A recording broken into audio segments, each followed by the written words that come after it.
Once, there was a man who believed that everything he owned would last forever. He built houses, collected land, and gathered gold, believing that one day he could carry it all with him.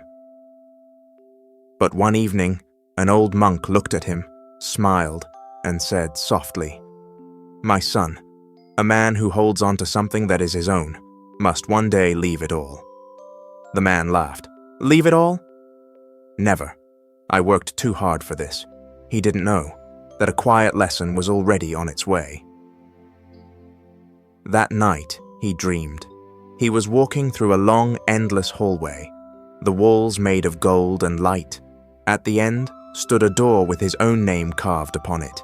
He opened it and saw everything he ever owned, glowing. But when he reached to touch it, it all turned to dust. A deep voice echoed through the emptiness. "What you hold too tight, you lose." He woke up sweating, his heart pounding. The night was silent, but the echo stayed. The next morning, the monk appeared again, seated calmly beneath a tree. "You dreamt something, didn't you?" The man nodded quietly. The monk smiled. "That dream was not a dream. It was a reminder. You came with nothing, and you will leave with nothing, but what you give, that remains."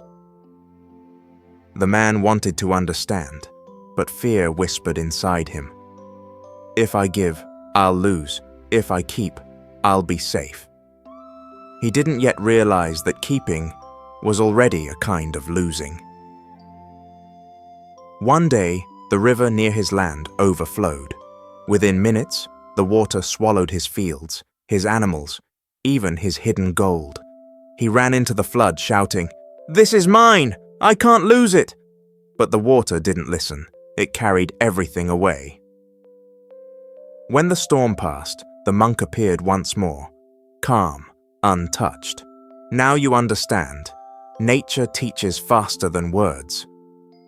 The man fell to his knees. His hands were empty, but for the first time, his heart began to open. In the days that followed, he began to help others rebuild. He gave away his last few coins. He shared food. He helped strangers as if they were his own. And something unexpected happened. The more he gave, the lighter he felt. The more he shared, the richer he became inside. He realized what you give freely stays forever in others. The smiles he saw, the gratitude in their eyes, that became his true treasure. Years passed. The man grew old.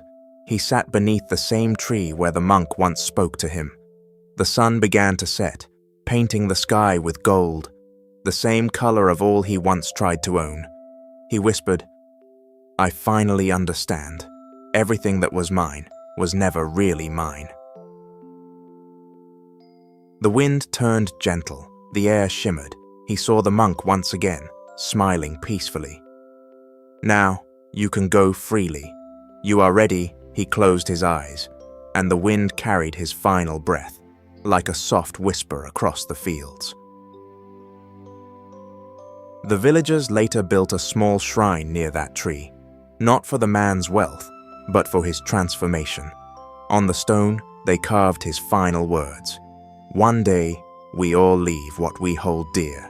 So hold love, not things." And if you listen quietly, you might still hear the monk's voice in the wind. Be prepared, because nothing truly belongs to you except the kindness you leave behind.